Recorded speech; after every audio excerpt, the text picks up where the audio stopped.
శతమానం భవతి.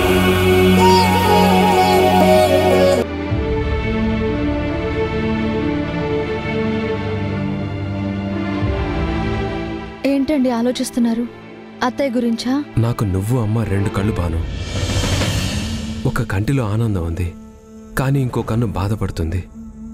ఆ బాధ ఎలా తీర్చాలో నాకు అర్థం కావడం లేదు. మీరు మా ఇద్దరిని రెండు కళ్ళు అనుకున్నా ఆవిడ మాత్రం మిమ్మల్ని మాత్రమే తన కొడుకు అనుకుంటున్నారు. మీ జీవితంలో నేనుండటం అత్తయ్యకి నచ్చదని మొన్న జరిగిన సంఘటనతోనే అర్థమైపోయింది కదా. అందుకే నేను ఒక నిర్ణయానికి వచ్చాను. ఏంటి బాను అది? అత్తయ్య ఎప్పటికీ నన్ను అంగీకరించారు. మీరు నాతో ఉన్నంత వరకు మిమ్మల్ని దూరం చేశానని బాధపడుతూనే ఉంటారు. మీకు కూడా దగ్గర కాలేరు. తల్లిని బాధ పెట్టే కొడుకుగా మీరిక్కడ ఉండొద్దు. ఆవిడ దగ్గరికి వెళ్ళిపోండి. నేను దూరం అయితే నువ్వు ఉండగలవా? కష్టమని తెలుసు, కానీ కష్టం భరించడం అలవాటు చేసుకుంటాను. బాను, మా అమ్మ చెడ్డది కాదు, కాకపోతే ఎవరేం చెప్పినా వెంటనే నమ్మేస్తుంది. అందుకే నిన్ను అర్థం చేసుకోవడంలో ఎక్కడో ఏదో పొరపాటు జరుగుతోంది. ఈ విషయంలో అమ్మకి ఎవరో చెడుగా చెప్తున్నారు. ఆ మాటలు బలంగా నాటుకుపోయి ఉన్నాయి కాబట్టి మీ ఇద్దరి మధ్య దూరం పెరుగుతూ ఉంది. నేనంటే మా అమ్మకి ప్రాణం కాబట్టి నేను తనకి దూరం అయిపోతున్నానన్న బాధలో నేను ఇంకో 4 మాటలు అంటుంది, కానీ ఈ కోపం శాశ్వతంగా ఉండదు. అమ్మకి దూరమై నేను కూడా బ్రతకలేనని నీకు తెలుసు కదా బాను.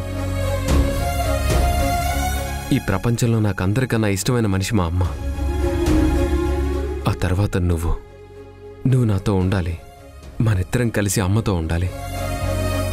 అది జరిగే వరకు కొన్ని ఒడిదుడుకులు వస్తూ ఉంటాయి, మనసులు కూడా బాధపడుతూ ఉంటాయి.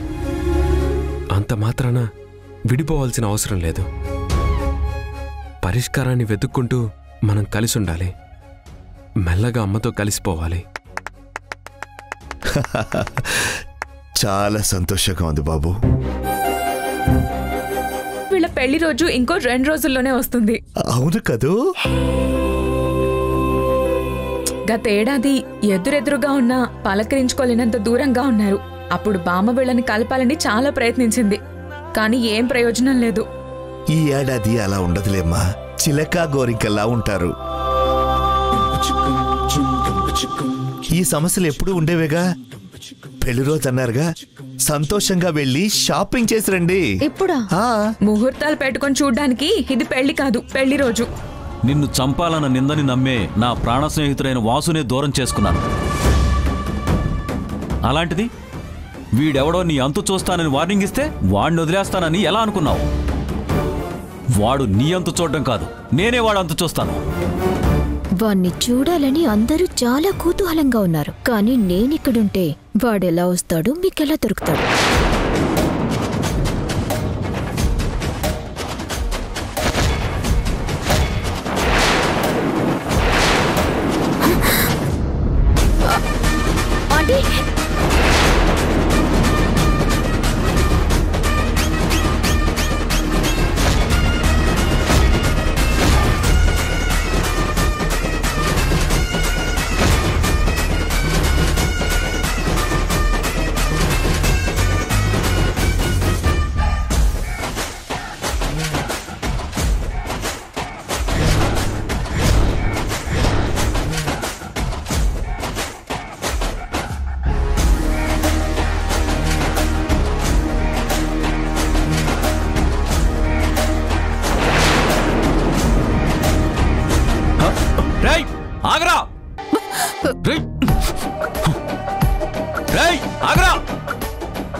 ఏమైందండి, దొరికాడా? లేదు ఊర్మిళ. నీలిమా ఇటువు. ఇదిగోండి.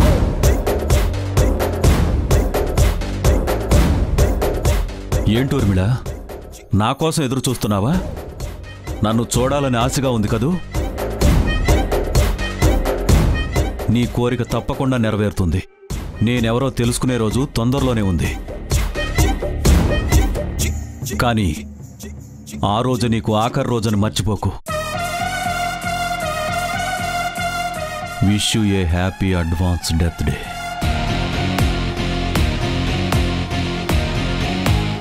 ఊర్మిళ, నాకెందుకో భయంగా ఉంది. వీడెవడో కావాలని ఇదంతా చేస్తున్నాడు. అవునంటీ, ఇంకా ఆలస్యం చేయకుండా వెంటనే పోలీస్ స్టేషన్లో కంప్లైంట్ ఇద్దాం.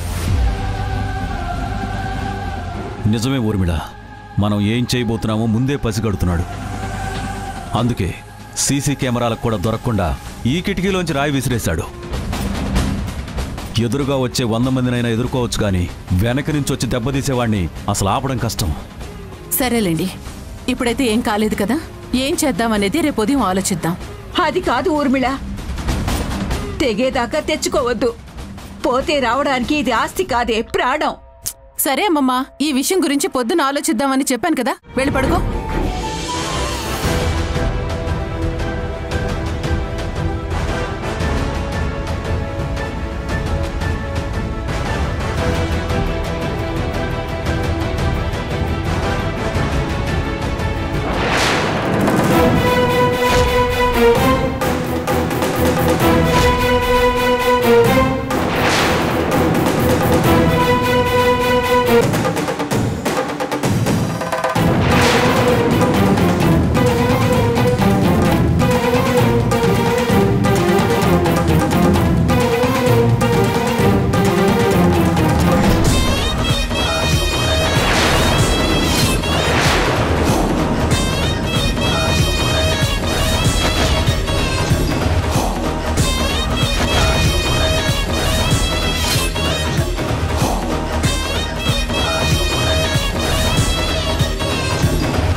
ఏం నీలిమా, నువ్వు అనుకున్నట్టు చేశానా?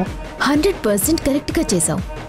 ఎవరు కనిపెట్టలేకపోయినా ఇదంతా నేనే చేశానని ఆ ముసల్దానికి డౌట్ వచ్చింది.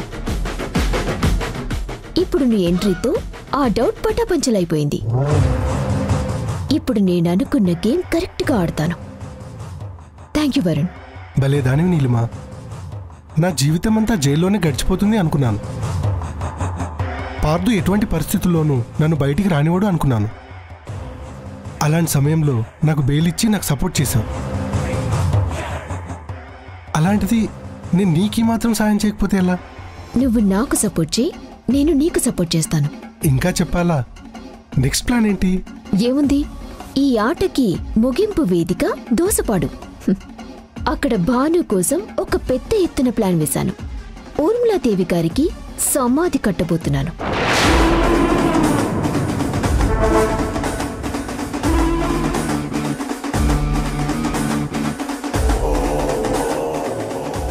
పడుకో ఊర్మిళ, ఇంకా జరిగిన దాని గురించి ఆలోచించి ప్రయోజనం ఏముంది? పోలీసులు కంప్లైంట్ ఇవ్వడమే మంచిది. లేదండి, ఇది బయట శత్రువుల పనైతే పోలీసుల సాయం తీసుకోవచ్చు. కానీ ఇదేదో మనకి బాగా కావలసిన వాళ్లే ఇలా చేస్తున్నారేమో అని నా అనుమానం. మరి ఏం చేద్దాం?